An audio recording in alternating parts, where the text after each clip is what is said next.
नमस्कार आप सभी को आपके अपने YouTube चैनल अंकुश मैथमेटिक्स में आप सभी का स्वागत है। देखिए बाबू, लॉकडाउन का काफी समय हो चुका है और अब जो है लॉकडाउन 5 को नाम रख दिया गया है अनलॉक 1। मतलब चीजें धीरे धीरे क्या होगा, खुलते चला जाएगा। तो जैसे अगर कोचिंग संस्थान की बात है तो हमारे ख्याल से या फिर जिस तरह का न्यूज आ रहा है उसके अकॉर्डिंग 15 जुलाई के बाद जो है कोचिंग स्कूल शायद खुल सकता है। ठीक है, लेकिन फिर भी बाबू अभी 1.5 महीने बचा हुआ है क्योंकि आज 5 जून ही है और इस 1.5 महीने को आप सही ढंग से क्या करिए, यूटिलाइज करिए। और जब क्लासेज खुल जाएगी तो फिर हम ऑफलाइन क्लास में फेस टू फेस आपके सामने मिलेंगे। ठीक है, तो कहने का मतलब यह है कि 1.5 महीने आप अपने आप को और बेहतरीन करने का प्रयास करिए और मैक्सिमम से मैक्सिमम चीज आप गेन कर सके, ये आपकी कोशिश होनी चाहिए। इसी कोशिश को हम मुकाम तक ले जाने के लिए मैं एक प्रयास कर रहा हूं। टेस्ट के माध्यम से आपको मैं एमडब्ल्यूएफ में 20 अलग अलग चैप्टर से 20 क्वेश्चंस लेकर के आपको मैं प्रैक्टिस करा रहा हूं। तो आज के क्लास में हम मैथ टेस्ट 12 है का डिस्कशन करने वाले हैं और मैं आपको बता दूं कि मैथ टेस्ट जो आपका होता है वो सप्ताह में 3 दिन, मंडे, वेडनेसडे और फ्राइडे। आज फ्राइडे है, 3 दिन सप्ताह में हम टेस्ट लेते हैं। देखिए क्वेश्चंस का जो पीडीएफ है ना टेस्ट का, वो टेलीग्राम चैनल पर 3:30 बजे आपको हम प्रोवाइड कर देते हैं और जस्ट कह सकते हैं 4 बजे जो है वो मैथ टेस्ट का डिस्कशन मैं शुरू करता हूं। ठीक है बाबू, अपने YouTube चैनल पर। और YouTube चैनल जो है वो अंकुश मैथमेटिक्स है। अभी तक जो लोग चैनल को सब्सक्राइब नहीं किए हैं तो अभी तुरंत जो है आप चैनल को सब्सक्राइब कर लीजिए और साथ साथ बेल आइकन को भी दबा दीजिए ताकि जब भी वीडियो हम अपलोड करें, लाइव आए, प्रीमियर आए, तो आपको उसका नोटिफिकेशन मिल सके। दूसरी नंबर चीज है बाबू, टीटीएस में मतलब एक अल्टरनेट में टेस्ट है और दूसरे अल्टरनेट में मैं चैप्टर पढ़ा रहा हूं और चैप्टर में फिलहाल मैं टाइम एंड वर्क पढ़ा रहा हूं।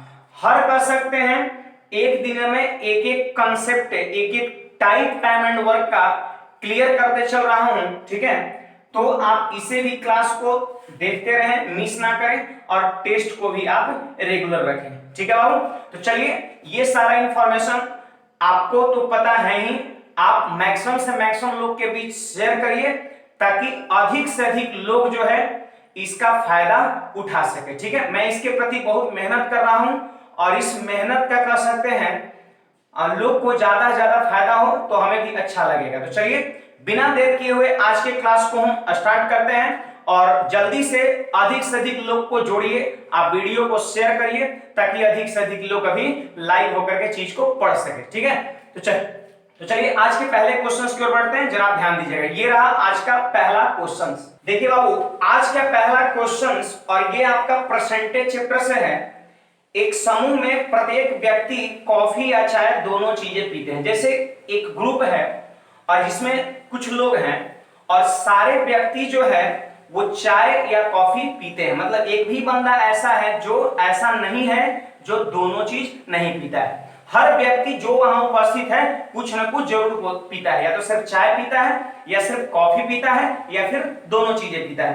क्वेश्चन कहता है बाबू, जरा ध्यान दीजिएगा कि यदि 72% जो है चाय पीता है, ध्यान दीजिए बाबू, 72% जो है वो चाय पीता है और इसके बाद कहता है कि 44% जो है सो कॉफी पीता है। ठीक है बाबू, 44% जो है लोग कॉफी पीता है। अगर आप ये दोनों को सपोज आप ऐड कर देते हैं तो मैं देख पा रहा हूं 4 + 2 26 और 7 + 4 11, यानी 116% दोनों को जोड़ने पर आया। अब थोड़ा हम यहां पर माथा लगाएंगे कि जैसे जितने भी लोग होते हैं वो अपने आप में 100% होते हैं। ठीक है, 100% होता है, बट यहां पर जुड़ने पर कितना आ रहा है, 116%, 116% आ रहा है। इसका अर्थ यह हुआ कि 16% लोग ऐसा है जो दोनों चीजें पीता होगा। बात को जरा समझिए, जैसे मान लेते हैं कि जैसे अपनी कोचिंग संस्थान है, वहां पर मान लिया जाए कि 72 कप मैंने क्या मंगाया, चाय मंगाया, ठीक है, ऑर्डर किया, और 44 कप जो है मैंने ऑर्डर किया आपका कॉफी। अब मान लेते हैं सपोज अपने संस्थान में जो मेंबर हैं या जो लोग हैं वो 100 की संख्या में है, और जब मेरे पास बिल आया तो मैंने ये देखा कि 116 कप का बिल आ गया। तो मैंने सोचा कि 116 कप का बिल आ गया और 100 लोग ही अपने संस्थान में हैं, तो इसका अर्थ हम क्या समझेंगे कि 16 बंदा उसमें ऐसा होगा जो दोनों चीज पी लिया होगा, कॉफियो पी लिया होगा और चायो पी लिया होगा। बात को समझ रहे हैं? तो 16% जो लोग हैं वो दोनों चीजें पीने वाले होंगे, ठीक है। और क्वेश्चंस में ही कहता है कि 192 व्यक्ति कॉफी और चाय दोनों लेते हैं। इसका मतलब 16% जो होगा वो 192 मतलब 192 लोग के बराबर होगा। तो एक एक नियम आपको लगा देंगे कि चूंकि 16% इक्वल टू 192 तो 1% इक्वल टू कितना 12। देखिए 16 से 12 बार में कट रहा है। तो क्वेश्चन आपसे बोलता है कि समूह में व्यक्तियों की संख्या कितना है। आप जान लीजिए व्यक्ति की संख्या जो होता है वो हमेशा परसेंटेज में 100% होता है। तो व्यक्ति की संख्या पूछ रहा है तो इसलिए 100% का हम मान क्या करेंगे, निकालेंगे। तो 1% अगर 12 के बराबर है तो 100% की वैल्यू कितना हो जाएगा 1200, और यही आपके प्रश्न का उत्तर हो जाएगा। तो उम्मीद है आपको ये क्वेश्चंस बहुत ही समझ में बेहतरीन आया होगा। तो आप जल्दी से वीडियो को लाइक करिए और ग्रुप में आप वीडियो को शेयर करिए, ठीक है बाबू। और चलिए अगले क्वेश्चंस पे बढ़ते हैं, जरा ध्यान दीजिएगा। देखिए बाबू क्वेश्चन नंबर 2 कहता है कि एक वस्तु को 800 रुपए में बेचने पर जो प्रॉफिट होता है, ध्यान दीजिएगा बाबू, 800 रुपया में बेचने पर प्रॉफिट हो रहा है। तो देखिए जब 800 रुपए में बेचने पर प्रॉफिट हो रहा है इसका मतलब जानते हैं ये जो सेलिंग प्राइस जो होगा वो कॉस्ट प्राइस से ज्यादा होगा। अरे लाभ कब होता है, जब विक्रय मूल्य क्रय मूल्य से ज्यादा होता है। देखिए जब विक्रय मूल्य ज्यादा रहेगा तो क्रय मूल्य के दाहिने तरफ लिखिएगा। अब फिर कहता है इसके बाद पढ़िएगा सब लोग कि उस वस्तु को 275 रुपए बेचने से होने वाले हानि, इसका मतलब क्या है कि 275 रुपया में बेचने से हानि हो रहा है। तो मैंने सीपी से बाईं ओर लिख दिया। ध्यान दीजिएगा बाबू, देखिए ये है कॉस्ट प्राइस क्रय मूल्य, जिस मूल्य पर चीज को खरीदी जा रही हो, और ये विक्रय मूल्य है और ये भी विक्रय मूल्य, दोनों विक्रय मूल्य है। लेकिन इतना में बेचने से प्रॉफिट हो रहा है और इतना में बेचने से लॉस हो रहा है। अब क्वेश्चन क्या कह रहा है कि 275 रुपया बेचने पर होने वाली हानि से 20 गुना ज्यादा है। आपको पता है लाभ क्या होता है, लाभ बराबर होता है विक्रय मूल्य SP minus CP, selling price minus cost price. मतलब क्या हुआ कि सेलिंग प्राइस और कॉस्ट प्राइस का जो डिफरेंस है यही कहलाता है प्रॉफिट। देखिए बाबू प्रॉफिट है ये दोनों के बीच का अंतर और लॉस है ये दोनों के बीच का अंतर। अब ध्यान समझिएगा प्रॉफिट जो है वो लॉस का 21 गुना है। इसका मतलब लॉस अगर 1 होगा, ध्यान दीजिएगा लॉस अगर 1 होगा तो प्रॉफिट कितना होगा वो 20 होगा। लॉस अगर 1 होगा तो प्रॉफिट कितना होगा 20 होगा। इसका मतलब हम ये कह सकते हैं कि लॉस और प्रॉफिट के बीच का जो रेशियो है ना वो 1:19 है। 1 कितना है 19। जैसे यहाँ का अंतर को लॉस बोलेंगे और यहाँ के अंतर को प्रॉफिट कहेंगे। प्रॉफिट 20 गुना ज्यादा है, इसका मतलब लॉस अगर 1 है तो प्रॉफिट कितना है 20 है। ठीक है बाबू, अब जरा ध्यान दीजिए यहां से यहां का अंतर 20 और यहां से यहां का अंतर 1। अगर टोटल पूछ दे कि यहां से यहां का अंतर कितना है तो आपका जवाब होगा 21 के अनुपात में। ठीक है, रुपया में कितने का अंतर है तो 800 रुपए में से आप 275 रुपए घटा दीजिए तो 525 रुपया हो जाएगा। इसका मतलब हम कह सकते हैं 21 रेशियो की वैल्यू 525 रुपया। ध्यान दीजिए बाबू लाभ 20 गुना है हानि से, तो हानि को 1 मान लिए तो 20 हो गया। ये अंतर 20 और ये अंतर 1 तो पूरा अंतर कितना 21। तो 21 बराबर कितना रुपए में कितने का अंतर है 525। तो 21 से अगर आप उसको काटेंगे तो 25 बार में कट जाएगा, यानी 1 रेशियो की वैल्यू कितना हो गया 25 रुपया हो गया। अब ध्यान दीजिए बाबू 1 रेशियो की वैल्यू हो गया 25 रुपया, तो क्या कॉस्ट प्राइस नहीं निकाल सकते हैं, जल्दी बोलिए। 1 रेशियो की वैल्यू 25 रुपया है, देखिए ये जो 1 है वो 25 के बराबर है। अब सोचिए जरा कि 275 रुपया बेचने से 25 रुपए का हानि हो रहा था। सोचिए 225 में बेच रहे हैं और 25 रुपया हमको लॉस हो रहा है, इसका मतलब खरीदे हैं कितना में 300 रुपया में। ठीक है, एक रेशियो की वैल्यू 25 है ना, 275 में 25 जोड़ दीजिए तो 300 क्रैमुल हो गया। तो क्रैमुल कितना हो गया बाबू? 300 रुपया हो गया। ठीक है, तो क्रैमुल लिखने का दो तरीके होगा। पहला, 275 में 1 अनुपात का मान 25 जोड़ दीजिए तो क्रैमुल, और नहीं तो 20 अनुपात का मान 800 में से घटा दीजिए तो क्रैमुल हो जाएगा। कैसे तो मैं बताता हूं, देखिए एक रेशियो अगर 25 के बराबर है तो 20 रेशियो की वैल्यू कितना? 500, और 500 घटाइए 800 में से 300 हुआ कि नहीं हुआ? क्योंकि 500 प्रॉफिट हो रहा है 800 में बेचने पर, 800 रुपए में बेच रहे हैं और 20 अनुपात का मान 500 आ रहा है, 500 रुपए लाभ हो रहा है, इसका मतलब खरीदे होंगे 300 में। तो क्रैमुल चाहे तो इधर से भी निकाल सकते हैं, इधर से भी निकाल सकते हैं, लेकिन हमसे क्वेश्चंस में क्रैमुल अगर पूछता तो आंसर हो जाता है यही 300 रुपए। लेकिन हमसे क्या पूछता है वो ध्यान दीजिए कि उस वस्तु को किस मूल्य पर बेचना चाहिए जिससे कि 25% प्रॉफिट हो। मतलब आपसे सेलिंग प्राइस पूछता है कि कितना में बेचे कि 25% का क्या हो? लाभ हो। तो देखिए 300 रुपया क्या है? क्रैमुल है, और इसी पर 25% लाभ चाहिए। 25% का मतलब समझते हैं 1/4। देखिए बाबू 25% की वैल्यू होता है 1/4, तो आपको 1/4 लाभ चाहिए। तो लाभ किस पे होता है? कॉस्ट प्राइस पे। तो इसका 1/4 जल्दी बोलिए 75, यानी 75 रुपया लाभ चाहिए। 300 रुपए की वस्तु है, 75 रुपए लाभ चाहिए, इसका मतलब बेचना होगा कितने में? 375 रुपए में। तो उम्मीद है ये क्वेश्चंस बनाने का बहुत सारे तरीके हैं, लेकिन उसमें सबसे बेहतरीन तरीका जो है ये आपका है। ये भी एक टाइप है, इस टाइप का क्वेश्चंस भी एग्जाम में खूब देखने को मिलता है, और आप इस कंसेप्ट के प्रयोग से आप इस टाइप के सारे क्वेश्चंस को चाहे किसी भी लेवल को आप इजी वे में खत्म कर सकते हैं। तो देखिए एग्जाम में आपसे प्रश्न बन रहा है ये मायने नहीं रखता है, समय के अंदर में प्रश्न बन रहा है ये चीज मायने रखता है। इसलिए एक सटीक कंसेप्ट के साथ आप काम करिए। ठीक है, 8% वार्षिक चक्रवृद्धि ब्याज की दर से। देखिए और रेट यहां पर दे रखा है 8%, और इसी की वैल्यू हमसे क्या कर रहा है? पूछ रहा है। टाइम दे रखा है बाबू कितना? 2 साल, 2 साल, और कह रहा है 400 रुपए, 441 रुपए हो जाता है। तो मैं यहां पर देख रहा हूं कि प्रिंसिपल जो है वो दे रखा है 400 रुपया, और 441 रुपया हो जाता है। तो 441 क्या है? अमाउंट। जो धन हो जाता है, बन जाता है, उसको बोलते हैं मिश्रधन। टाइम दे रखा है 2 साल, और हमसे रेट पूछा है। अब देखिए प्रिंसिपल क्वेश्चंस में गिवन है, अमाउंट गिवन है, और टाइम दिया हुआ, रेट आपसे पूछ रहा है। टेक्निक बहुत सारा हो सकता है, लेकिन जबरदस्त जो कंसेप्ट हो सकता है आप सेकंडों के अंदर में प्रश्न को बना सकते हैं, वो मैं तरीके आपको बताता हूं, ध्यान दीजिएगा। देखिए सबसे पहले आप क्या करिए? प्रिंसिपल और अमाउंट का रेशियो बना लीजिए। क्या ये कटेगा और नहीं कटेगा? अब 2 साल दिया है तो क्या करिए बाबू? स्क्वायर रूट कर दीजिए। 2 साल दिया है तो स्क्वायर रूट कर दीजिए। बोलिए 400 का स्क्वायर रूट कितना? 20, और 441 का स्क्वायर रूट कितना? 21। अब कहने देखिए स्क्वायर रूट करने का अर्थ क्या है कि चीजें 1 साल पर आ गया। अब सोचिए कि 20 रुपए साल भर में 21 रुपए हो जाता है, इसका मतलब जितना परसेंट से चीजें बढ़ेगा वही क्या कहलाएगा? रेट। यानी परसेंट वृद्धि को यहाँ पे हम क्या बोलते हैं? रेट बोलते हैं। तो बोलिए वो बढ़ा कितना? 1, तो वृद्धि को लिख देंगे ऊपर, और किस पे वृद्धि हुआ? 20 पर, तो 20 को लिख देंगे क्या? नीचे, और मल्टीप्लाई बाई क्या कर देंगे?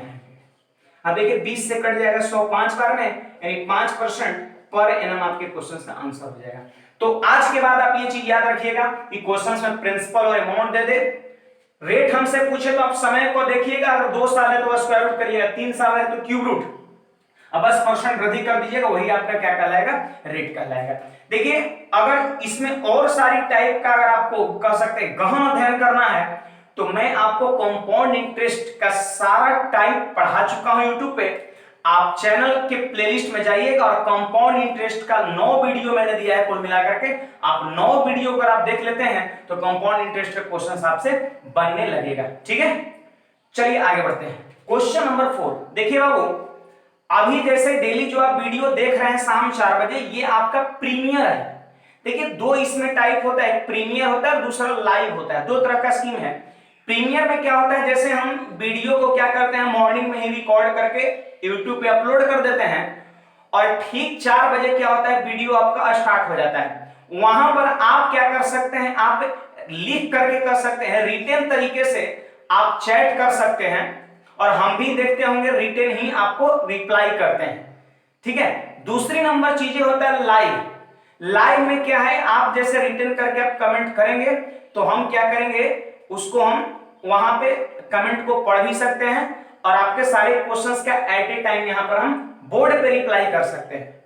ठीक है, तो देखिए बाबू एक और कह सकते हैं बहुत बड़ी खुशखबरी है, 2-3 दिन बाद मैं लाइव ही आ रहा हूं। ठीक है, मेरी कोशिश है, मैं कोशिश में लगा हुआ हूं, अगर चीजें सफल हो जाती है तो मैं प्रीमियर भी नहीं आपके सामने एकदम लाइव रहूंगा, जो आप बोलेंगे वो मैं तुरंत सुनूंगा। ठीक है, तो मैं प्रयास कर रहा हूं, आप जरा इस बात को ध्यान दीजिएगा, लाइव भी मैं आ रहा हूं। ठीक है, तो चलिए क्वेश्चन नंबर 4 की ओर जरा ध्यान दीजिए, क्या कहता है, पढ़िएगा। देखिए यदि 47.2506 is equal to 4a plus 7b plus 2c plus 5/d और प्लस 6e। देखिए ये चीज दिया हुआ है और हमसे क्वेश्चंस क्या पूछता है वो जरा ध्यान दीजिए। 5a क्वेश्चन जो सबको दिख रहा है स्क्रीन पे, 5a plus 3b plus 6c plus d plus 3 equal to what। देखिए हम इसका मान तब निकाल सकते हैं जब मेरे पास a b c d e का सेपरेट वैल्यू होगा। अब यहां पर सीखना है कि इतना बराबर इतना दिया है तो a b c d e का मान कैसे लिख सकते हैं। तो देखिए अगर मान लेते हैं अगर 413 सपोज लिखा हुआ है तो इसको क्या पैसे में लिख सकते हैं, 400 प्लस 10 और प्लस 3 ऐसा लिख सकते हैं ना। ये इसका हो गया आपका बाबू एक्सपेंडेड फॉर्म हो गया। ठीक है, विस्तृत रूप आपका हो गया। 413 को आप 400 प्लस 10 प्लस 13, देखिए बीच में साइन प्लस है, मतलब कुछ इसी तरह की बातें यहां दिया है। मतलब क्लियर ये हुआ कि अगर हम ये नंबर्स को एक्सपेंड कर दे, इसको अगर हम एक्सपेंड कर दे तो शायद ABCD का मान मिल जाए। ठीक है, तो चलिए हम एक्सपेंड करते हैं, शायद ही नहीं 100% मिलेगा। ध्यान दीजिएगा सब लोग, इसको हम क्या लिख सकते हैं बाबू, 40 लिखते हैं, जरा बताइए तो 40 लिख सकते हैं, 40 और प्लस में 7 लिख सकते हैं, 40 प्लस 7 कितना, 47। अब प्लस में क्या लिख सकते हैं, 0.2 लिख सकते हैं और प्लस में पॉइंट ध्यान दीजिए कैसे मैं लिख रहा हूं, 0.05, ध्यान दीजिएगा 0.05। फिर क्या लिख सकते हैं, 0.00000। ठीक है बाबू, अरे लिख सकते हैं कि नहीं। फिर यहां पर जरा ध्यान दीजिए क्या होगा,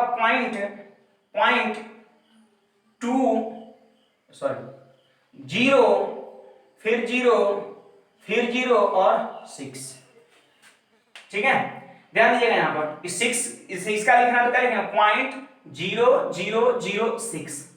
ठीक है, अगर आप ये सभी को जोड़ेंगे तो ये चीज आपको मिल जाएगा। फिर से एक बार दोहरा दे रहा हूं कि इसको हम एक्सपेंड कैसे किए, तो 47 है तो इसको 40 प्लस 7 लिख दिए। अब देखिए प्लस में क्या लिखे, 0.2। ठीक है, अब इसको लिखना है तो लिखेंगे 0.05।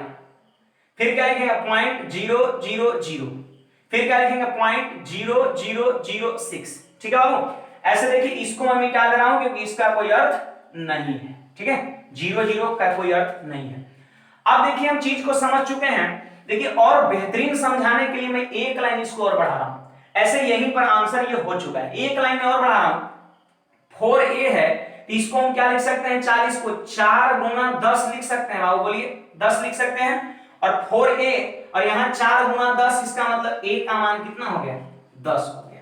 ठीक है बाबू, a की वैल्यू कितना हो गया, 10। अब देखिए 7 को हम क्या लिख सकते हैं, 7 गुना 1, 7 एकम 7। और देखिए 7b है और यहां 7 into 1 है, इसका मतलब b की वैल्यू कितना हो गया, 1 हो गया। क्लियर है बाबू।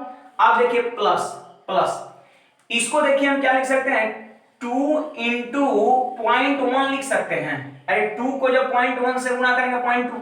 अब देखिए यहां पर क्या है, 2c है, क्या है बाबू, 2c है, इसका मतलब ये किसका वैल्यू हो गया, c की वैल्यू हो गया। c की वैल्यू कितना हो गया, 0.1। अब ध्यान दीजिए बाबू यहां पर 0.05 और यहां क्या 5/d है, तो इसको क्या लिख सकते हैं, देखिए यहां जब फ्रैक्शन में लिखा गया है तो आप इसको भी फ्रैक्शन में लिखिए और ये हो गया 5/100। अरे 2 अंक के पहले डेसिमल है तो नीचे 100 होगा कि नहीं। तो देखिए 5/d नीचे वाला d है, तो यहां नीचे में 100 है तो ये d की वैल्यू हो गया। a की वैल्यू 10, b की वैल्यू 1, c की वैल्यू 0.1 और d की वैल्यू 100।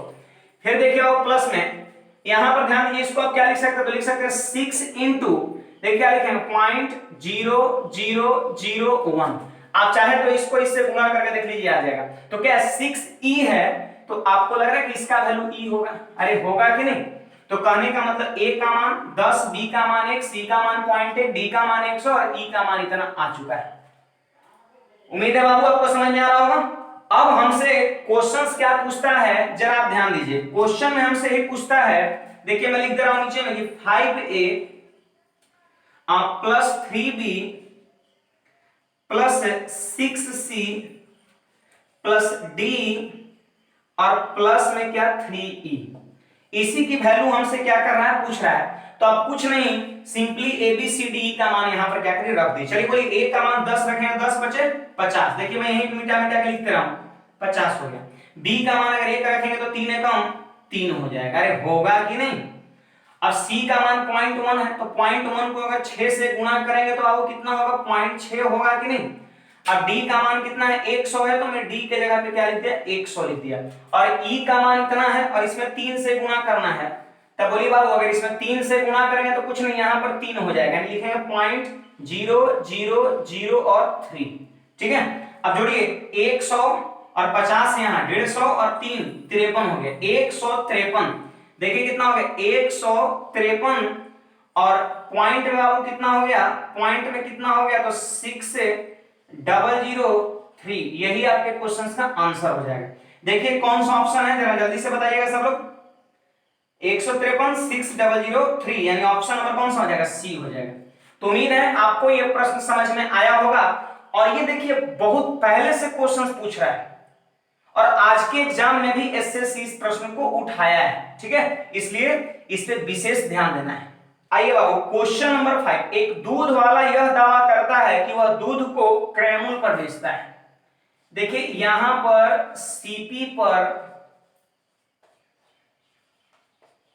बेचने का दावा कर रहा है, दूध को सीपी पर बेचने का दावा कर रहा है, लेकिन वह उसमें पानी मिलाकर इतने % का लाभ कमाता है। देखिए बाबू क्या कर रहा है कि जैसे दूध में पानी मिला करके और क्रयमूल्य पर बेचने का दावा कर रहा है। ठीक है, तो याद रखिएगा जब कोई ग्वाला दूध को क्रयमूल्य पर बेचने का दावा करे तो वैसी स्थिति में दूध और पानी के बीच का जो रेशियो होता है वो होता है 100/प्रॉफिट% होता है। ठीक है बाबू, 100/प्रॉफिट% होता है। ये आप कह सकते हैं, ट्रिक याद रखेंगे। देखिए बेसिकली भी इसको बना सकते हैं, लेकिन बेसिकली टाइम लग जाएगा और हमें एग्जाम में प्रश्न को जल्दी से करना है। तो याद रखिएगा जब सीपी पर बेचने का दावा करें तो वैसी स्थिति में दूध और पानी के बीच का जो रेशियो होगा या फिर मिश्रण जो भी दो चीज का होगा, जैसे ये दूध पानी का है तो दूध पानी का जो रेशियो होगा 100/प्रॉफिट% होगा। तो यहां पर जरा सब लोग देखिए, मैं जानना चाहता हूं कि रेशियो क्या होगा। तो देखिए क्वेश्चंस में क्या करेंगे, 16.3% का लाभ हो रहा है। तो देखिए क्या लिखेंगे ऊपर में 100 और 16.3% को हम क्या लिखेंगे बाबू, बोलिए 50/3। अरे लिखेंगे कि नहीं, मतलब प्रॉफिट का जो परसेंटेज होगा उसको नीचे लिख देना है। अब देखिए 50 से कट जाएगा 2 बार में और सबसे नीचे वाला 3 चला जाएगा ऊपर, तो बोलिए कितना हो गया, 6:1। यानी हम ये कह सकते हैं कि दूध और पानी के बीच का जो रेशियो है वो 6:1 आ गया। मतलब 6:1 में मिलाकर के बेचा गया होगा तब जाकर के उतना प्रॉफिट होगा। अब यहां पर देखिए दूध कितना है बाबू, 6 है और पानी कितना है, मतलब मिश्रण कितना है, 7 है। दूध पानी का मिश्रण कितना है, 7। अब क्वेश्चन कहता है कि यदि वह 14 लीटर बेचता है, देखिए क्वेश्चन में लिखा हुआ मिश्रण, इसका मतलब 7 रेशियो की वैल्यू कितना है, 14 लीटर है, तो 1 रेशियो की वैल्यू कितना होगा, 2 लीटर। तो उस मिश्रण में पानी की कितनी मात्रा मिलाई गई है, तो पानी की मात्रा 1 है ना बाबू, तो 1 रेशियो की वैल्यू आपसे पूछता है और 1 रेशियो की वैल्यू 2 लीटर आए, यही आपके क्वेश्चन का आंसर हो जाएगा। आपसे बोल रहा पानी कितना मिलाया गया, तो पानी का रेशियो मिलाया गया है उसका कितना है, 1 है, तो 1 रेशियो का मान जो 2 लीटर है वही आपके क्वेश्चन का आंसर हो जाएगा। ठीक है, तो ये कंसेप्ट आप ध्यान रखिएगा, आप इसके अकॉर्डिंग क्वेश्चंस को यूं ही खत्म कर सकते हैं। ठीक है, चलिए क्वेश्चंस को देखते हैं। इस क्वेश्चंस को बहुत इजी वे में आप कैसे कर सकते हैं जरा ध्यान दीजिएगा। देखिए सबसे पहले तो इसको आप ऐसे भी लिख सकते हैं, देखिए 3 और +1/3। ठीक है, इसको आप लिख सकते हैं 33 और +1/3। ठीक उसी तरह आप इसको लिख सकते हैं 3 3 3 3 3 3 +1/3। देखिए अगर मान लेते हैं कहीं लिखा हुआ है a पूर्णांक b बाई सी, इसका मतलब होता है a प्लस b बाई सी, मतलब ये इंटीग्रल पार्ट को अलग और फ्रैक्शनल पार्ट को अलग, बीच में साइन प्लस देके लिख सकते हैं। ठीक है, तो वही चीज मैंने किया है। अब क्या करिए कि इंटीग्रल पार्ट को आप एक साथ जोड़ दीजिए। देखिए इसको इसको और इसको, देखिए बीच में बहुत सारा है, जैसे 1 को 3 है, 2 को 3 है, वैसे 3 को 3 होगा, फिर 4 को 3 होगा, 5 को 3 होगा और 6 को 3 होगा। ठीक है, अब सबको जोड़ना है, जरा ध्यान दीजिएगा मैं कैसे सोच रहा हूं, जरा इसको ध्यान दीजिए। जैसे देखिए यहां इस बात को समझिए, उदाहरण के तौर पर जैसे इसको जोड़ना है, 1 को 3 को, 2 को 3 को और 3 को 3 को जोड़ना है, तो क्या हो रहा है 3 3 6 3 9, देखिए 3 को 3 जुट रहा है, फिर 2 को 3 जुट रहा है, फिर 1 को 3 जुट रहा है। समझ में आ रहा है बात? जैसे मान लेते हैं अगर 4 को 3 रहता है, जैसे यहां पर ऐसे रहता है, तो क्या होता है 4 को 3 जुटता, फिर 3 को 3, फिर 2 को 3 और फिर 1 को 3। तो वैसे ही 1 को 3 से लेकर के 6 को 3 तक है, इसका मतलब 3 3 3 3 3 3 कितने बार जुटेगा वो 6 बार, तो 3 को 6 बार जोड़ेंगे, 3 6 18 का 8, फिर 3 को 5 बार जोड़ेंगे, 3 5 15 और एक हासिल 16 16 का 6, फिर 3 को 4 बार जोड़ेंगे, 3 चौके 12 और एक 13 का 3, फिर 3 को 3 बार जोड़ेंगे, 3 3 9 और एक 10 10 का 0, फिर 3 को 2 बार जोड़ेंगे, 3 दूना 6 और एक कितना है 7। ठीक है, अब फिर 3 को 1 बार जोड़ेंगे तो 3 एकम 3। ठीक है, तो जब 3 3 3 3 3 3 अगर इंटीग्रल पार्ट को जोड़े तो इतना मिला। अब बोलिए 1/3 2 बार जोड़ेंगे तो 2/3, 3 बार जोड़ेंगे तो 3/3, 4 बार जोड़ेंगे 4/3, अरे 1/3 1/3 1/3, 6 बार जोड़ेंगे तो 6/3 नहीं होगा, तो 6/3 का मतलब 2।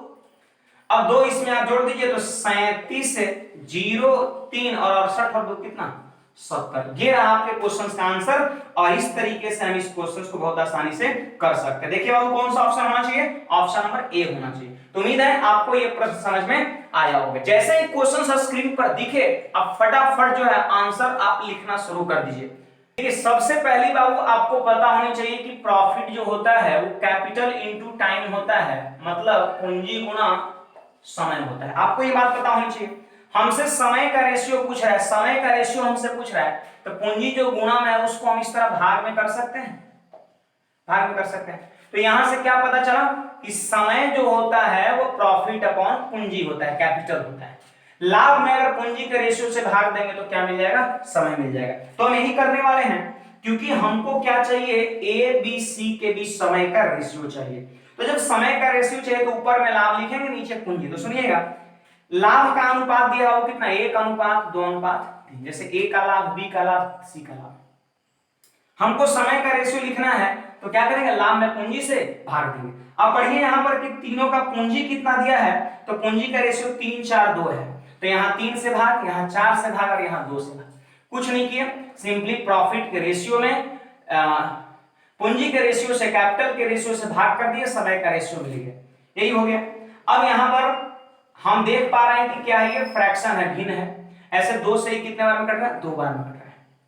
अब आप सीखिए कि जब भिन्न में रेशियो रहे तो उसको हम इंटीजर में कैसे चेंज करते हैं। सिंपल तरीका है, 3 2 2 क्या है बाबू, उसके हर में देखिए 3 2 और 2 है, उसका एलसीएम ले लीजिए। कितना एलसीएम है, 6, और जो एलसीएम आएगा उससे आप क्या करिए, प्रत्येक के अंश में गुणा कर दीजिए। तो चलिए 6 से अगर यहां गुणा करते हैं तो 3 से कट जाएगा 2 बार में।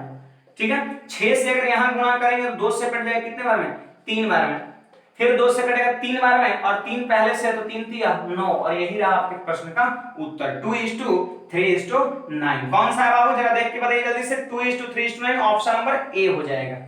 ठीक है, देखिए बाबू क्वेश्चन नंबर 8 कहता है 3 रेखाएं एक्स वाई जेड तीनों क्या है बाबू, पैरेलल है। पैरेलल लाइन है, पैरेलल लाइन सब लोग समझते हैं, जो जिसको आगे की ओर बढ़ाएं या पीछे की ओर बढ़ाएं कभी एक दूसरे को प्रतिच्छेद ना करें। मतलब पैरेलल लाइन का मतलब होता है वैसी रेखा जिसके बीच का कह सकते हैं जो डिस्टेंस है, दूरी है, वो हमेशा क्या रहे, समान रहे। तो यहां पर क्वेश्चंस में आपसे क्या पूछ रहा है कि angle AFB equal to what, और जो फिगर है आपके सामने यहां पर दिख रहा है। ठीक है बाबू, चलिए तो यहां पर सोचते हैं, जरा ध्यान दीजिए। सबसे पहले देखिए यहां पर ये दो अगर इंटरसेक्टिंग लाइन हो तो ये एंगल और ये एंगल आपस में बराबर होता है, पता है सबको। ये दोनों एंगल आपस में बराबर होता है, इसको बोलते हैं वर्टिकली अपोजिट एंगल, शीर्षाभिमुख कोण। तो बताइए अगर ये 80 डिग्री है तो सामने वाला भी कितना होगा, वो 80 डिग्री होगा। अरे होगा कि नहीं, ये 80 तो ये भी 80 होगा, ठीक है। ठीक इसी तरह अगर ये 30 डिग्री है तो इधर भी कितना होगा, 30 डिग्री होगा। ये वाला जी, ये वाला, ये दोनों वर्टिकली अपोजिट एंगल्स है। तो चलिए आप समझ गए, ये 80 तो ये 80 कैसे, शीर्षाभिमुख कोण से, और ये 30 तो ये भी 30 शीर्षाभिमुख कोण से, वर्टिकली अपोजिट एंगल से। अब देखिए हमको ये भी पता है कि अगर दो लाइन पैरेलल हो और ये अगर ट्रांसवर्सल हो तो ये एंगल और ये एंगल का जो सम होता है वो 180 डिग्री होता है, ठीक है। ये आपका सम जो होता है 180 डिग्री, कैसे, तो सम ऑफ इंटीरियर एंगल, ठीक है, वन साइड इंटीरियर एंगल, मतलब एक ही ओर के अंतःकोण का जो योगफल होता है वो 180 डिग्री होता है, ठीक है बाबू। तो यहां पर जरा आप ध्यान दीजिए कि ये लाइन और ये लाइन पैरेलल है और ये रहा आपका क्या, ट्रांसवर्सल रहा, ये रहा क्या, ट्रांसवर्सल। तो ये कोण और ये कोण, फिर से देखिए ये कोण और ये कोण, सिर्फ इतना दोनों है वन साइड इंटीरियर एंगल, और इसका सम कितना होगा, 180 डिग्री होगा। कितना होगा, 180 डिग्री। तो 180 डिग्री में अगर मान लेते हैं ये 125 है तो ये वाला कितना होगा, तो 180 में से 125 हम क्या करेंगे, घटा देंगे, तो कितना बचेगा, वो 55 बचेगा। तो कह सकते हैं ये वाला एंगल जो होगा वो 55 हो जाएगा, ठीक है।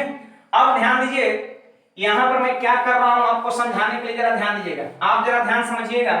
ऐसे ऐसे देखिए मैं नाम दे रहा हूं सी बी और ये एफ। हमसे क्या पूछ रहा है, ए, है ना, ध्यान दीजिएगा यहां पर हमसे पूछ रहा है ए एफ बी कितना होगा, तो ए एफ बी मतलब ये वाला एंगल हमसे क्या कर रहा है, पूछ रहा है। ए एफ बी, ए कहां है, यहां बीच में कहीं है, तो ए बी ये वाला एंगल पूछ रहा है। तो आपको पता है किसी त्रिभुज का अगर दो गो कोण पता है तो क्या तीसरा नहीं लिख सकते हैं, तो बोलिए ये एफ है, सी है, बी है, ट्रायंगल कौन है, एफ सी बी। तो सी कितना है, 80 डिग्री है, ये कितना है 80। अब पूरा बी कितना है, बी पूरा यहां से यहां तक, यहां से यहां तक, तो 55 यहां और 30 यहां, तो 55 और 30 कितना, पूरा 85 हो गया। ये मतलब ये एंगल कितना हो गया, 85 हो गया। तो क्या तीसरा कौन है, निकल जाएगा, ये तो हमसे पूछ रहा है। अब देखिए मैंने यहां से अलग कर लिया बेहतर समझाने के लिए, ठीक है। तो चलिए 80 और 85 आप जोड़ दीजिए तो 165 हो गया। अब त्रिभुज के तीनों कोण का जो सम होता है 180 होता है, और 180 में अगर ये दोनों 165 है तो बचा कितना, 15 बच गया, यानी कर सकते हैं 15 डिग्री आपके क्वेश्चंस का आंसर हो जाएगा। तो उम्मीद है आपको ये प्रश्न समझ में आया होगा। चलिए अगले क्वेश्चंस की ओर बढ़ते हैं, जरा ध्यान दीजिएगा। देखिए बाबू क्वेश्चन नंबर 9, n संख्याओं का औसत a है। ध्यान दीजिएगा n संख्या है और इसका एवरेज क्या है, e है। n संख्या और एवरेज क्या रखा है, a। कहता है कि पहली संख्या में 2 जोड़ दिया जाए, ध्यान दीजिएगा, दूसरी संख्या में 4 जोड़ दिया जाए, तीसरी संख्या में 8 जोड़ दिया जाए, तो इस प्रकार आगे की संख्या को भी बढ़ाया जाता है, तो नई संख्याओं का औसत कितना होगा। मतलब आपसे पूछ रहा यही कि आप हमको नया औसत बताओ, आप हमको नया औसत बताओ। तो ध्यान दीजिएगा पहले से जो n संख्या था उसका एवरेज क्या था, a था, उसका एवरेज बाबू कितना था, a था। ध्यान दीजिएगा सब लोग, पहले से जो संख्या था उसका एवरेज a था, तो मैंने नया औसत लिखने के लिए भी पहले वाली संख्या को ज्यों का त्यों लिख दिया। ध्यान दीजिएगा पहले वाली संख्या के एवरेज को ज्यों का त्यों लिख दिया। अब देखिए पहली संख्या को कितना बढ़ाया गया, 2, दूसरी संख्या को कितना बढ़ाया गया, 4, तीसरी संख्या को कितना बढ़ाया गया, 8, चौथी संख्या कितना बढ़ाया गया, 16, और इस तरीके जानते हैं n संख्याओं में वृद्धि किया गया। मतलब ये वृद्धि कितने बार होगा बाबू, n बार होगा। तो जरा ध्यान दीजिए कि नया औसत जब हमको निकालना है, नया औसत जब हमको निकालना है तो पहले वाले औसत में अगर हम बढ़ी हुई संख्या के औसत को हम जोड़ देंगे, ऐड कर देंगे पहले वाला औसत, और बढ़ाने के बाद जो एवरेज बना उसको अगर ऐड कर देंगे तो नया औसत निकल जाएगा। बात को समझिएगा, ये पहले से n संख्या का एवरेज a था तो मैंने a को ज्यों का त्यों छोड़ दिया, और पहली संख्या में 2 इंक्रीज किया गया, दूसरे में 4, तीसरे में 8, चौथे में 16। तो आप ध्यान समझिए कि ये बढ़ाने की वजह से एवरेज में जितना इजाफा हुआ उसको अगर हम पहले वाले एवरेज में जोड़ देंगे तो ये मेरा नया औसत निकल जाएगा। तो एवरेज का मतलब क्या होता है, जोड़ दीजिए उसके बाद संख्या n से भाग कर दीजिए। अब देखिए आपको मैं बता दूं कि ये जो आपको दिख रहा है वो चीजें आपको जीपी में दिख रहा है। किस में दिख रहा है बाबू? जीपी में। देखिए 2 दूना 4 दूना 8 दूना 16 दूना 32 दूना 64। अगर एक समान देखिए 2 गुना सब है, हर आगे वाली संख्या पीछे वाले का दुगुना है, दुगुना है, दुगुना है, दुगुना है। तो इस तरह का जो सीरीज होता है वो जीपी में होता है, जिसको बोलते हैं गुणोत्तर श्रेणी ज्योमेट्रिक प्रोग्रेशन। अब इसको जोड़ना है तो आपको बता दूं कि जीपी में जो सम होता है वो होता है a इंटू आर के power n minus 1 by r minus 1। ध्यान दीजिएगा बाबू, जीपी में टर्म को जोड़ने का जो फॉर्मूला होता है वो a into r power n minus 1 by r minus 1 होता है। कोई कहेगा कि a क्या है, तो मैं आपको बता दूं a जो है वो है फर्स्ट टर्म है, ठीक है। कोई पूछे n क्या है, तो n है नंबर ऑफ टर्म आपका है। चलिए तो यहां पर हम देखते हैं a प्लस, अब देखिए इसको जोड़ना है तो a मतलब प्रथम पद, तो प्रथम पद कितना है? 2 है, तो मैंने लिख दिया 2। r का मतलब होता है कॉमन रेशियो। ध्यान दीजिएगा r का मतलब होता है कॉमन रेशियो, जिसको बोलते हैं सार्व अनुपात। देखिए क्या बोलते हैं ये मायने नहीं रखता है, आपको बस पता होनी चाहिए कि r निकलता कैसे है। तो सिंपल सी बात है, अगली संख्या में पिछली संख्या से भाग दे दीजिए। r कैसे निकलता है? अगली संख्या में पिछली संख्या से भाग दे दीजिए। तो 4 में 2 से भाग दिए 2, 8 में 4 से भाग दिए 2, 16 में 8 से भाग दिए 2, हर जगह r बराबर है, तो r की वैल्यू 2 हो गया। तो लिखेंगे 2 पावर n माइनस 1, ठीक है। और क्या होता है? r माइनस 1, तो r की वैल्यू 2 है, तो 2 में से 1 घटा 1, तो ये तो योगफल हो गया। लेकिन हमको औसत लिखना है, तो n से क्या करेंगे? भाग देंगे, क्योंकि संख्या n है, तो n से भाग दे दिए। अब देख लीजिए यही आपके प्रश्न का क्या हो गया? उत्तर हो गया। देखिए बाबू कौन सा ऑप्शन में ये चीजें दिया हुआ है? a plus 2 into 2 power n minus 1 upon n, option number B में दिख रहा है, यानी बी आपके क्वेश्चंस का उत्तर हो जाएगा। तो देखिए ये बहुत ही बेहतरीन कांसेप्ट मैंने बताया है, और ये क्वेश्चंस रियल में आपका वीआईपी है, लोग इसमें फंस सकते हैं, लेकिन मैंने बिल्कुल आसान सा तरीका बताया है। आप ध्यान से प्रश्न को समझिए और एक साथ साथ जीपी के सम का फॉर्मूला को भी आप याद रखिए, ठीक है। चलिए अगले क्वेश्चंस को बढ़ते हैं। आइए बाबू, टाइम एंड वर्क का बहुत ही बेहतरीन क्वेश्चंस है, पढ़िए। कहता है ए की कार्य क्षमता b से 2 गुनी है, ठीक है। a की कार्य क्षमता b से 2 गुनी है, मतलब b का 1 है तो a का 2 है। ये रेशियो किसका बन गया बाबू? एफिशिएंसी का बन गया, ठीक है। अब कहता है कि a और b साथ साथ उस काम को उतने समय में कर सकते हैं। क्या कह रहा है बाबू? ध्यान दीजिएगा कि a और b मिलकर उतने समय में कर सकते हैं जितने समय में c और d मिलकर कर सकते हैं। इसका मतलब ये हुआ कि ये दोनों आपस में बराबर है। जितना समय ये दोनों मिलके लेगा ना, उतना ही समय ये दोनों मिलके भी लेगा। इसका मतलब ये दोनों की क्षमता क्या है? बराबर है। जैसे जितना टाइम मैं ले रहा हूं किसी चीज को अचीव करने में, पाने में, प्राप्त करने में, किसी चीज को करने में, उतना ही टाइम अगर आप भी ले रहे हैं, इसका मतलब हम दोनों लोग की इफिशियंसी क्या है? बराबर है। तो यही बात है, दोनों की इफिशियंसी बराबर है। अब यहां पर देखिए दोनों का इफिशियंसी कितना है? 2 और 1 3 है, ए और बी का, तो सी और डी का भी इफिशियंसी कितना होगा? 3 होगा। लेकिन कितना सी का होगा कितना डी का होगा ये पता नहीं है। हाँ टोटल जरूर पता है कि टोटल इफिशियंसी 3 है ए और बी का, तो यहां भी क्या होगा? 3 ही होगा। लेकिन कितना सी का है कितना डी का है ये हम नहीं कर सकते। कुछ लोगों के मन में चल रहा है कि सर ए का 2 है बी का 1 है, तो क्या यहां 2 और 1 नहीं होगा? ऐसा कुछ नहीं है। ये थोड़े कहा है कि ए और सी का एफिशिएंसी बराबर है, ये थोड़े बोला है। अगर ये बोलता था ना कि ए का यहां 2 तो यहां भी 2 हो जाता है। इकट्ठा एफिशिएंसी बराबर है ए और बी का, सी और डी का। 3 जरूर है सी और डी का, लेकिन कितना सी का है कितना डी का ये बात नहीं पता है। अब सुनिए, कह रहा है कि सी और डी उस काम को 20 और 30 दिन में करते हैं। ध्यान दीजिएगा बाबू, सी जो है काम को 20 दिन में और डी जो है कहते हैं 30 दिन में। जल्दी से एलसीएम बोलिए कितना हो गया?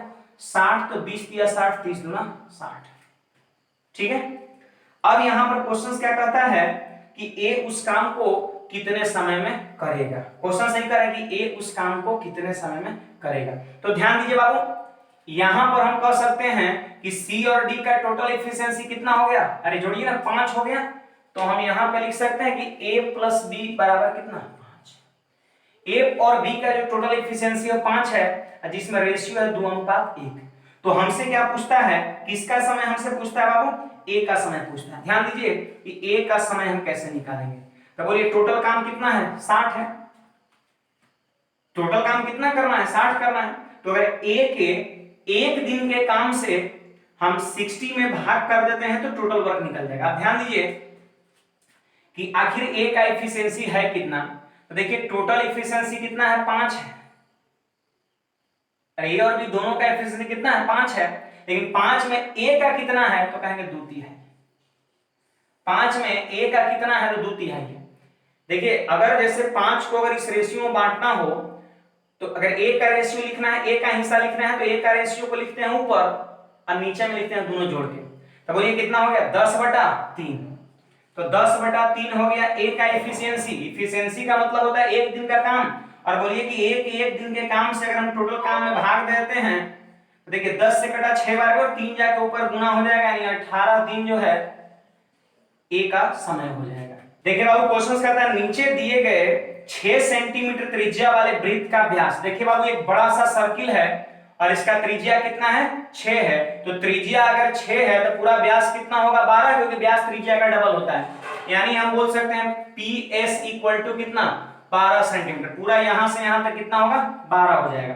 अब इसके बाद क्वेश्चन क्या कहता है, ध्यान दीजिए कि PQ, QR और RS की लंबाई बराबर है। मतलब PQ ये वाला, QR मतलब ये वाला और RS ये वाला बराबर है। तो पूरा 12 है और 12 3 बराबर भागों में बट गया। इसका मतलब 4 EV4 और EV4, यहां से यहां तक 4 4 और 4 हो गया। ठीक है, अब ध्यान दीजिए आगे क्या कहता है। तो PQ और QS को व्यास मानकर, देखिए ये PQ को व्यास मान करके यहां पर अर्धवृत्त बनाया गया है और QS पूरा यहां से यहां तक व्यास मान के यहां पर अर्धवृत्त बनाया गया है। तो हमसे ये पूछता है कि छायांकित भाग का परिमाप क्या होगा। पेरीमीटर जैसे मान लेते हैं एक आयत है, तो आयत का पेरीमीटर क्या होता है, ये चारों भुजा की टोटल लंबाई। ठीक है, वृत्त का परिमाप क्या होता है, परिधि सरकमफ्रेंस, तो ये चारों तरफ घेरा की कुल लंबाई। परिमाप का मतलब होता है टोटल लंबाई जिससे चीजें घिरा हुआ है। तो बोल रहा छायांकित भाग का परिमाप का मतलब क्या, पूरा एकदम जिस पे देखिए कलम चल रहा है, इसी की लंबाई आपसे पूछता है, इसी की लंबाई आपसे क्या करता है, पूछता है, पूरा यहां से यहां तक। ये हो गया छायांकित भाग का परिमाप हो गया। ठीक है, परिमाप हो गया। अब देखिए पूरा गोल घेरा क्या होता है बाबू, जल्दी बोलिए, 2πr होता है। पूरा परिधि कितना होता है, 2πr। अब अगर इसको हम आधा कर देंगे, आधा खाली पूछेंगे इतने का बताइए, देखिए बंद भी नहीं करना है, खाली पूछेंगे इतने का बताइए, तो 2 से भाग दे देंगे, कितना होगा, πr। मतलब सिर्फ आधा जब वृत्त रहेगा तो उसकी परिधि जो होगा सिर्फ πr होगा। उम्मीद है आप इस चीज को समझ पा रहे हैं। सिर्फ πr होगा, सिर्फ कितना होगा, जल्दी बोलिए, πr आपका होगा। तो मैं यहां पर देख रहा हूं कुल मिलाकर के इस तरह का कै गो है, 3 गो है। देखिए ध्यान दीजिए किस पे कलम चल रहा है, यहां से यहां तक हमको लेना है। देखिए यहां से यहां तक हमको लेना है। तो बोलिए बड़ा वाले वृत्त है ना, अब बड़ा वाले वृत्त का परिधि πr, r का मान कितना, 6, शायद भूल गए, बड़ा वाले वृत्त की त्रिज्या 6 दे रखा था, तो πr r के जगह पे 6 बैठा दिए। अब सुनिए ये वाले का लिखना है, ये वाले का, देखिए इसका व्यास 4 है लेकिन त्रिज्या क्या होगा, आधे ना होगा, ये 2 ना होगा, तो क्या होगा, π/2 होगा। ठीक है, πr, देखिए इस सिर्फ होता है πr, तो पूरा 4 है तो r 2 ना होगा जी। अब देखिए ये वाले का लिखना है, ये वाले का लिखना है, ये वाले का, तो पूरा यहां से यहां तक कितना है, 8 है, तो 8 में त्रिज्या कितना बनेगा, 4, तो यहां पे लिखेंगे π/4। देखिए 4π और 2π, 6π और 6π, 12π सेंटीमीटर इसका परिमाप हो जाएगा। और ये रहा इस प्रश्न का उत्तर। तो उम्मीद है आप इस क्वेश्चन को भी समझ पाए होंगे। देखिए question number 12 height and distance का कहता है एक मीनार के आधार स्थल से क्षैतिज रेखा के 2 बिंदुओं A और B से मीनार के शीर्ष का उन्नयन कोण 15 डिग्री और 30 डिग्री है। तो ध्यान दीजिए बाबू, यहां पर ये हो गया मीनार, फिगर पहले बनाइए, और 2 गो बिंदु है, ध्यान दीजिए बाबू, 2 बिंदु है। अब कहता है कि मीनार के आधार स्थल से, तो मीनार का आधार हो गया, बेस हो गया, 2 बिंदु A और B से मीनार के शीर्ष का उन्नयन कोण 15 डिग्री और 30 डिग्री है। देखिए A यहां पे लेंगे और B यहां पे लेंगे, क्यों, तो A और B कितना दे रखा है, 15 डिग्री और 30 डिग्री। तो यहां पर क्या होगा, 15 डिग्री होगा और यहां पे क्या होगा, 30 डिग्री, क्योंकि आप जानिए कि मीनार से जितने ज्यादा दूर बिंदु होता है उतने एंगल छोट बनता है, और जैसे जैसे करीब आइएगा तो एंगल क्या होता है, बढ़ते चला जाता है। तो ए और बी और फिर रिस्पेक्टिवली लगा हुआ था 15 और 30, इसका मतलब ए की जगह पर एंगल 15 बनेगा और बी की जगह पर 30 बनेगा। अब क्वेश्चन क्या कहता है वो पढ़िएगा जरा जल्दी सब लोग। A B equal to 48 metre, मतलब ये जो डिस्टेंस है वो दे रखा है यहां से यहां तक का 48। तो हमसे पूछ रहा है मीनार की ऊंचाई बताओ, ये वाला पूछ रहा है, ठीक है। तो देखिए बहुत काम की बात है, आप यहां पर रेशियो याद रखिएगा, रेशियो याद रखिएगा। देखिए 30 डिग्री की अगर हम बात करें, 30 डिग्री की अगर हम बात करें तो होता है, आप tan 30 सीधे बताइए ना, अगर पूछ दे कि tan 30 का मान बताइए तो आप कहिएगा सर 1/√3 होता है। अब देखिए tan बराबर क्या होता है, तो कहिएगा लंब और बटा में आधार। इसका अर्थ ये हुआ कि अगर 30 डिग्री रहेगा एंगल तो लंब का रेशियो 1 होगा और आधार का रेशियो √3 होगा। तो यहां पे मैं देखिए लिख दे रहा हूं 30 डिग्री के लिए मैं लिख रहा हूं लंब 1 के रेशियो में होगा, आधार √3 के रेशियो में होगा। देखिए आधार यहां से यहां तक सिर्फ होगा क्योंकि 30 डिग्री यहां पर है, तो लंब का रेशियो 1, आधार का रेशियो √3, ठीक है। अब हम चलेंगे ये बड़ा वाले ट्रायंगल में, और एंगल कितना है 15 डिग्री है, तो tan 15 की जो वैल्यू होगा वो 2 - √3 होता है। अब देखिए थोड़ा सा यहां पर इसको आप होशियारी कर सकते हैं। देखिए आप इसका क्या करिए, इन्वर्स कर दीजिए, ठीक है। आप इसका इन्वर्स कर दीजिए, उलट दीजिए, तो जब उलटिएगा तो हो जाएगा 1/2 + √3 हो जाएगा, ठीक है। 1/2 + √3 हो जाएगा। इसका मतलब कर सकते हैं प्रिंसिपल हो जाएगा 1, तो प्रिंसिपल सॉरी परपेंडिकुलर अगर 1 हो जाएगा तो बेस कितना हो जाएगा 2 + √3। अब ध्यान दीजिएगा 15 डिग्री के लिए परपेंडिकुलर कितना हो गया 1, और बेस बाबू कितना हो गया, तो आप कहिएगा सर 2 + √3 हो जाएगा। अब देखिए यहां पर ये वाला जो डिस्टेंस है, ये इस एंगल और इस एंगल दोनों स्थिति में क्या है आपका बराबर है, बराबर है कि नहीं, तो बराबर है तो अच्छी बात है, बैलेंस है कह सकते हैं रेशियो। अब सोचिए कि यहां से यहां तक कितना है 2 + √3 है, और यहां से यहां तक कितना है 3 है, तो इससे पता चलता है कि यहां से यहां तक कितना होगा 2 होगा। अरे सोचिए ना कि यहां से यहां तक 2 + √3 और ये है √3, तो ये कितना होगा 2, और 2 रेशियो की वैल्यू कितना है 48 मीटर है। तो कह देंगे चूंकि 2 रेशियो बराबर 48 मीटर, इसलिए हमसे बोलता है मीनार की ऊंचाई। तो मीनार की ऊंचाई का रेशियो कितना है 1 ही तो है, इसको ले लीजिए, इसको ले लीजिए, ऊंचाई एक अनुपात में है, तो बोलिए एक अनुपात बराबर कितना 24 मीटर। ये रहा आपके क्वेश्चंस का उत्तर। तो उम्मीद है आपको ये चीज समझ में आया होगा। क्वेश्चन नंबर 13 क्या कहता है कि दो मोमबत्ती जिसकी लंबाई 6 सेंटीमीटर और 8 सेंटीमीटर, ध्यान दीजिए बाबू, एक मोमबत्ती की जो लंबाई है वो आपका दिया है कितना 6 सेंटीमीटर, और दूसरी मोमबत्ती का जो लंबाई है वो दिया है कितना 8 सेंटीमीटर। देखिए ऐसे लग रहा है, ऐसा प्रतीत हो रहा है हवा इधर से है ना, तभी तो इस तरफ इसका ज्वाला है, लो है। अब देखिए ये 6 सेंटीमीटर हाइट का और ये 8 सेंटीमीटर हाइट का है। अब क्वेश्चन क्या कहता है ध्यान दीजिए, कहता है कि वे दोनों 5 सेंटीमीटर प्रति 5 घंटे, जरा इस पे ऑब्जर्व करिए, 5 सेंटीमीटर प्रति 5 घंटे, और फिर क्या बोल रहा हूं 6 सेंटीमीटर प्रति 4 घंटे की रेट से क्या हो रही है, जल रही है, ठीक है। अब क्वेश्चंस क्या बोल रहा है, रेट दे रखा है, ये जलने का कह सकते हैं दर है, 5 घंटा में 5 सेंटीमीटर और 4 घंटा में 6 सेंटीमीटर। अगर थोड़ा सा माथा लगाइएगा तो ऐसे कर सकते हैं, 5 काट दीजिए तो जानते हैं क्या हो जाएगा 1 सेंटीमीटर प्रति घंटा, मतलब ये मोमबत्ती 1 घंटे में 1 सेंटीमीटर जलेगी, और यहाँ 4 से इसको जब काटिएगा तो कटेगा 1.5 बार में, इसका मतलब 1 घंटा में मोमबत्ती जलेगी 1.5 सेंटीमीटर, ठीक है। अब यहाँ पर क्वेश्चन क्या कहता है जरा ध्यान दीजिएगा कि तो जलने के कुछ समय बाद बराबर लंबाई रखने के लिए प्रत्येक मोमबत्ती को कितना समय जलाना चाहिए, मतलब दोनों मोमबत्ती कितना देर जलेगा। देखिए लंबाई बड़ छोट है ना, तो कह रहा है कितना देर दोनों मोमबत्ती जलेगा कि दोनों की लंबाई बराबर हो जाएगा, यही क्वेश्चन है। अब यहां पर जरा ध्यान दीजिए सब लोग, जबकि वे समान दर से जल रही है, इसका मतलब समान रेट से जल रही है, ऐसा नहीं कभी ज्यादा जल जाए कभी कम जले, एक समान फिक्स रेट से दोनों मोमबत्ती जल रही है, ऐसा प्रश्न बोल रहा है। देखिए तरीका तो खैर बहुत सारा है, जहां तक ऑप्शन की बात है तो ऑप्शन क्या है जानते हैं, 1 घंटा है, 4 घंटा है, 2 घंटा है और 1.5 घंटा है। तो हम यहाँ पर उचित समझ रहे हैं कि अब इस तरह के प्रश्न को ऑप्शन से बहुत आसानी से कर सकते हैं। जरा ध्यान दीजिएगा, तो 1 घंटा यहाँ पर दे रखा है, तो 1 घंटा पे जरा काम करिए, बोलिए अगर ये 1 घंटा जलेगा 1 घंटा अगर मान लेते हैं जलाया जाएगा तो कितना सेंटीमीटर मोती जल जाएगा? 1 सेंटीमीटर जलेगा। अरे जलेगा कि नहीं? तो 6 सेंटीमीटर में 1 सेंटीमीटर जल जाएगा तो कितना बचा? 5 सेंटीमीटर। अगर इसको 1 घंटा जलाते हैं तो 1.5 सेंटीमीटर जलेगा, तो 7 में 1.5 जल गया, 6.5 सेंटीमीटर बचा। क्या दोनों बराबर है? दोनों बराबर है? नहीं है। इसका मतलब ऑप्शन नंबर ए नहीं होगा। ऑप्शन नंबर बी दिया है 4 घंटा। चलिए 4 घंटा जलाते हैं तो 1 घंटा में 1 सेंटीमीटर, तो 4 घंटा में कितना? 4 सेंटीमीटर जलेगा, तो बचेगा कितना? 2 सेंटीमीटर। 1 घंटा में 1.5, तो 4 घंटा में कितना जलेगा? 4 1.5 6 सेंटीमीटर जलेगा, 8 सेंटीमीटर, तो बचेगा कितना? 2 सेंटीमीटर। क्या दोनों बराबर हो गया? बराबर हो गया। इसका मतलब उत्तर क्या होगा? 4 घंटा आपका हो जाएगा। क्वेश्चन ही तो बोल रहा था कितना देर दोनों मोमबत्ती को जलाया जाए जिससे कि दोनों की लंबाई बराबर बच जाए, इस पे फोकस करना है।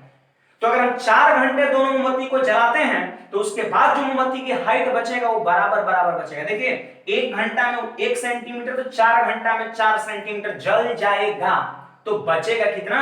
6 में 4 जल जाएगा, बचेगा 2। 1 घंटा में 1.5 सेंटीमीटर, तो 4 घंटा में कितना? 4 1.5 6 सेंटीमीटर, 6 सेंटीमीटर जल जाएगा 8 में, तो बचेगा कितना? 2। क्या बराबर और लंबाई बच गया? कितने घंटे जलने के बाद? 4 घंटे जलने के बाद। यही तो हमसे पूछ रहा था, इसलिए आपके क्वेश्चंस का उत्तर कितना हो जाएगा? 4 घंटे हो जाएगा। ठीक है बाबू, उम्मीद है आप समझ पाए होंगे। ऐसे एक और तरीके में बताता हूं, जरा ध्यान दीजिएगा। और अगर ऑप्शन से आप नहीं करना चाहे तो भी प्रश्न को बहुत आसानी से कर सकते हैं। बोलिए मोमबत्ती की हाइट कितना है? तो कहिएगा 6 सेंटीमीटर हाइट है। मोमबत्ती का हाइट कितना है? 6 सेंटीमीटर हाइट है कि नहीं? अब ध्यान दीजिए, मान लेते हैं कि टी घंटा क्या होगा, ये जल के बराबर हो जाएगा। तो 1 घंटा में अगर 1 सेंटीमीटर, तो टी घंटा में कितना? T centimetre. टी घंटा में कितना जलेगा? T centimetre. तो बोलिए बाबू टी सेंटीमीटर जब जल जाएगा तब बच जाएगा कितना? तो 6 में से टी को घटा दीजिए। अब सुनिए, ये पूरा हाइट कितना है? 8 सेंटीमीटर है। अब 1 घंटा में 1.5 सेंटीमीटर, टी घंटा में दोनों बराबर हो जा रहा है, तो 1 घंटा में 1.5 सेंटीमीटर जलेगा, तो टी घंटा में कितना जलेगा? तो 1.5 टी जलेगा, तो बच जाएगा कितना? 8 माइनस 1.5 टी। ठीक है, अब देखिए बचा हुआ लंबाई को क्या करना है? आपको बराबर करना है। तो चलिए 6 जाके 8 में से घटा दिए तो कितना हो गया? जल्दी बोलिए। 2। और देखिए 1.5 आ गया इधर प्लस में, और 1 घट गया तो कितना? 0.5 टी। 0.5 का मतलब समझते हैं? आधा। अभी 2 जाके इस 2 में गुना हो जाएगा तो टी बराबर 4 घंटा हुआ कि नहीं? तो आप इस तरीके से भी इस क्वेश्चंस को बहुत आसानी से कर सकते हैं। आप देखते होंगे कैंडल बेस्ड क्वेश्चंस खूब आता है, उस तरह के सारे प्रश्न को बहुत आसानी से आप कर सकते हैं। ठीक है, वो question number 14, 1 plus sine alpha into 1 plus sine beta plus into 1 plus sine gamma equal to बराबर है, और ये दिया हुआ है। और देखिए ये दो पक्ष है, इसको बोलेंगे हम बाबू LHS लेफ्ट हैंड साइड, और इसको क्या बोलेंगे? RHS। देखिए उधर जगह नहीं था इसलिए मैंने नीचे में लिख दिया। ठीक है, इतना बराबर इतना दे रखा है। अब क्वेश्चन कह रहा है प्रत्येक पक्ष किसके बराबर है, मतलब LHS और RHS दोनों किसके बराबर है। देखिए मैंने LHS को भी x मान लिया और RHS भी कितना हो जाएगा? x ही हो जाएगा। जब दोनों बराबर है, एक को x मान लेंगे, दूसरा भी कितना होगा? x ही होगा। क्वेश्चन सही कह रहा है प्रत्येक पक्ष किसके बराबर है, तो मैंने दोनों पक्ष को x मान लिया। अब जानते हैं दोनों क्या करेंगे? गुणा कर देंगे, दोनों को गुणा कर देंगे। तो अब बताइए कि जब अगर हम दोनों को मल्टीप्लाई कर देंगे, देखिए a plus b into a minus b, समझ रहे बात को? a plus b into a minus b, अरे गुना होगा ना, तो क्या होता है formula? a square minus b square, तो हो जाएगा 1 माइनस साइन स्क्वायर अल्फा हो जाएगा। अरे होगा कि नहीं? फिर देखिए a plus b into a minus b, फिर गुना होगा तो हो जाएगा 1 माइनस साइन स्क्वायर बीटा हो जाएगा, और फिर हो जाएगा 1 माइनस साइन स्क्वायर गामा हो जाएगा। होगा कि नहीं गामा? और इक्वल टू x x गुना होगा तो x स्क्वायर। अब देखिए बाबू 1 माइनस साइन स्क्वायर को हम क्या बोलेंगे? तो कहिए cos स्क्वायर अल्फा, यहां पर कहिए cos स्क्वायर बीटा, और 1 माइनस साइन स्क्वायर को फिर से लिखेंगे cos स्क्वायर गामा। देखिए बस एंगल सिर्फ क्या होगा आपका? बदल जाएगा। ठीक है, और इक्वल टू x स्क्वायर।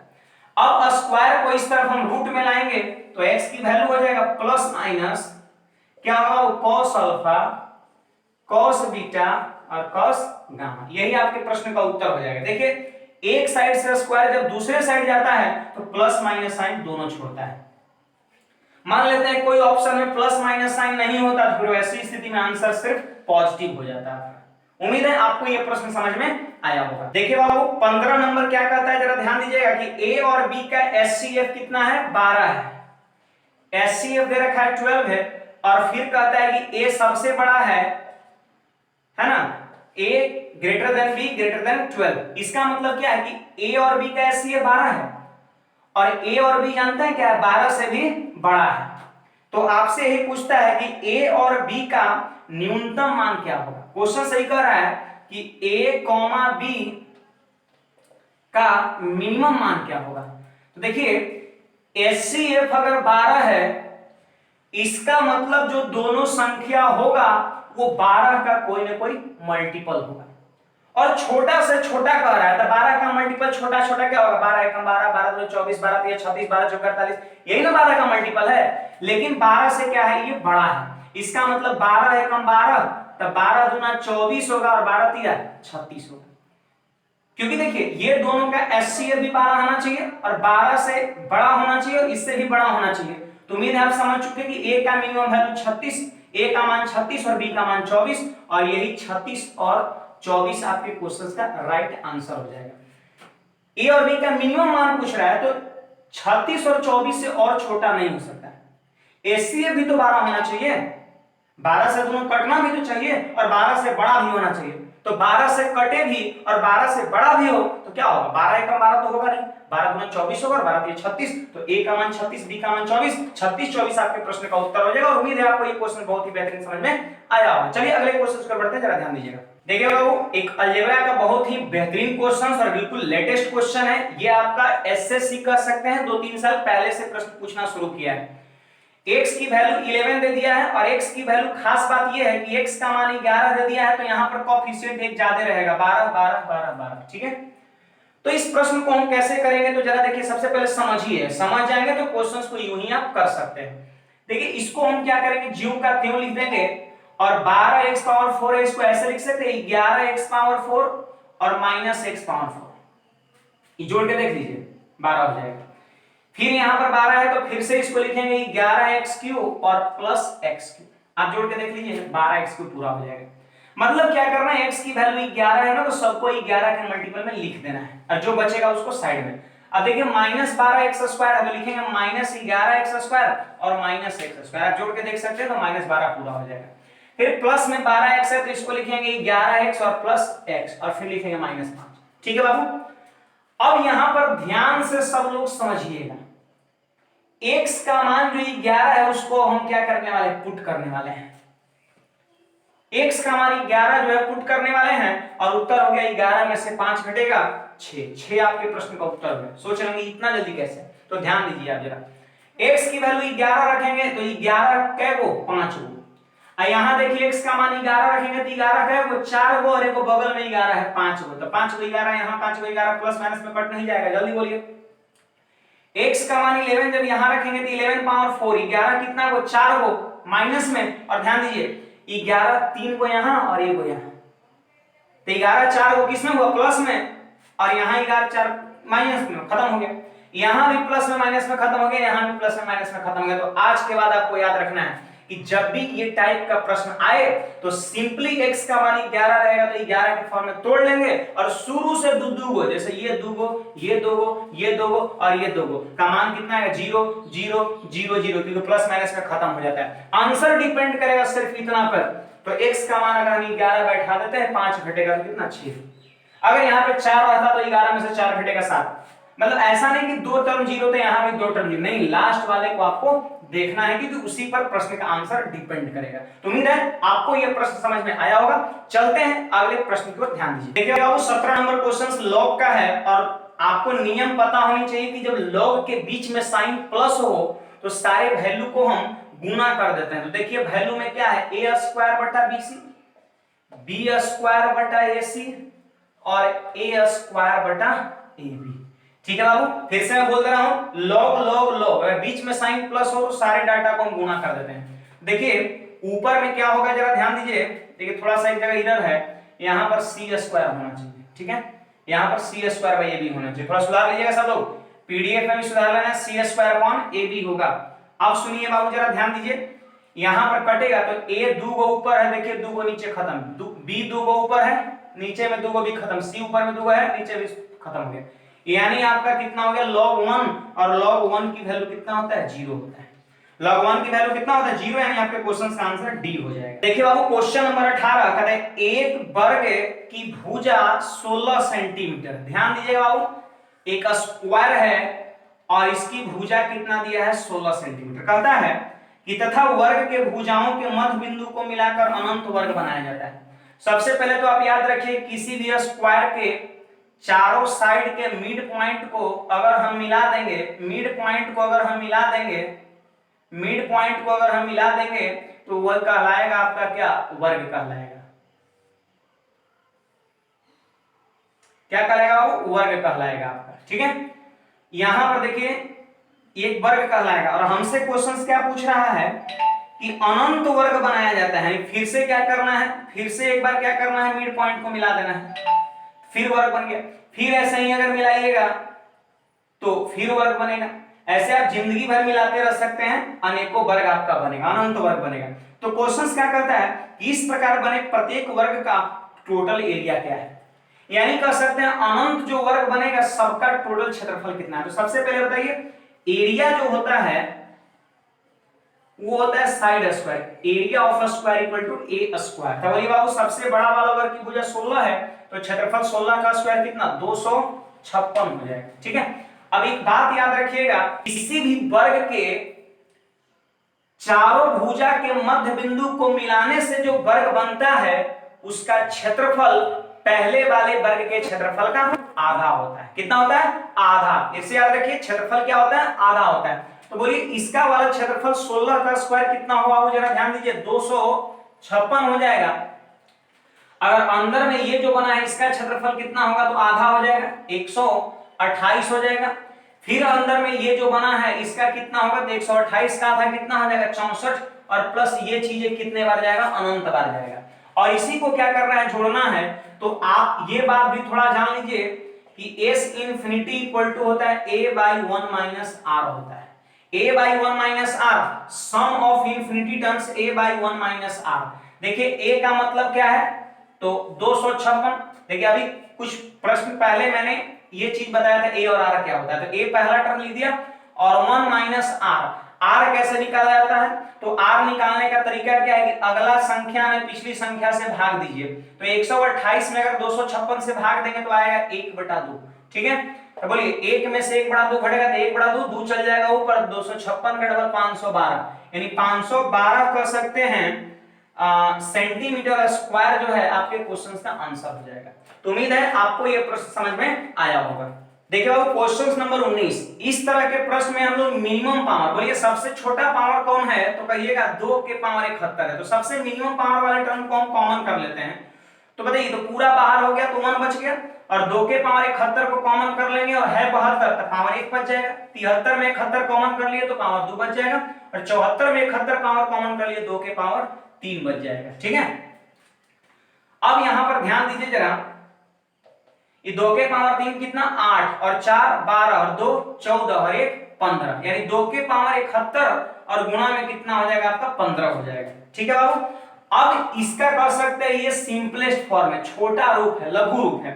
अब यहां पर आप देख के पहचान सकते हैं कि किससे कट रहा है, तो ऑप्शन नंबर बी 10 से ये चीजें कट रहा है। कहिएगा देखिए 10 से क्यों कट रहा है, तो ध्यान दीजिए जरा, 10 का मतलब क्या होता है 5 गुना 2, मतलब जो संख्या 5 से भी कटे और 2 से भी कटे वो 10 से कट जाएगा। तो आप बताइए कि 5 और 2 से कटने वाला है कि नहीं। अरे देखिए ना, 5 से कट रहा है और ये 2 से कट रहा है, 2 क्या वो है 71 वो है, तो क्या है वो 2 कटेगा नहीं। तो 5 और 2 से ये चीजें कट रहा है, इसकी मतलब पूरा ये कह सकते हैं दिया हुआ टर्म्स 10 से डिविजिबल है।